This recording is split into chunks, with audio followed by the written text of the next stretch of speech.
Kalaban ko yung top 1 global badang sa 1v1, at sobrang galing niya gumamit ng badang, ito panoorin nyo.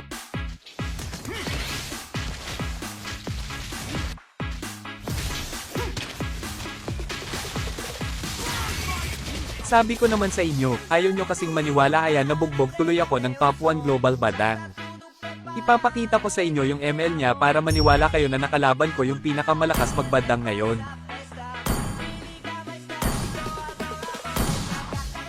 Ayan, kung makikita nyo siya lang naman yung hari ng mga badang kaya magsiluhod tayong mga badang user. Hindi biro lang, susubukan ko siyang matalo kung totoo bang siya yung pinakamalakas sa buong mundo. 4,000 matches na pala siya sa badang at merong 70 win rate. Anong laban ko sa kanya, mas halimaw siya magbadang sa akin. Ito, tignan nyo matches ko sa badang. Mahigit 3,000 palang matches ko, anong gagawin ko, pwede pa kayang mag-back out sa 1v1 namin. Hindi biro lang, ang dami ko nang sinasabi, simulan na natin. Panoorin nyo hanggang matapos para matuto kayo kung paano gumamit ng badang. Manalo man o matalo, huwag nyo ako i-bash, baka nakakalimutan nyo top 1 global badang yung kalaban ko. Dito wala nang paporma-porma pang nalalaman sa antupan agad.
.5-0 na yung score, nalamangan ko nga siya pero nakabawi din siya agad sa akin, sunod-sunod na niya ako napatay, panoorin nyo.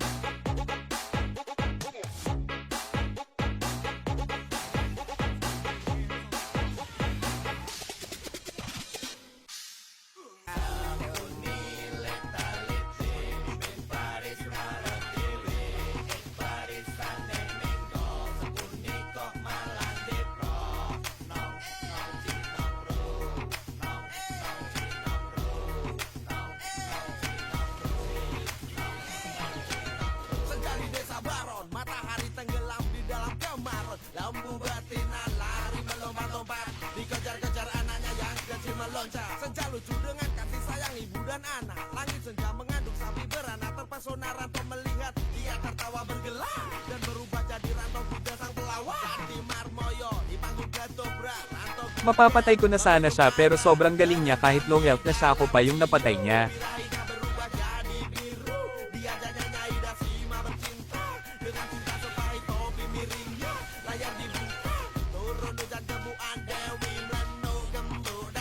Membawa saguling roti cawe, Marmoyo rebah terguling.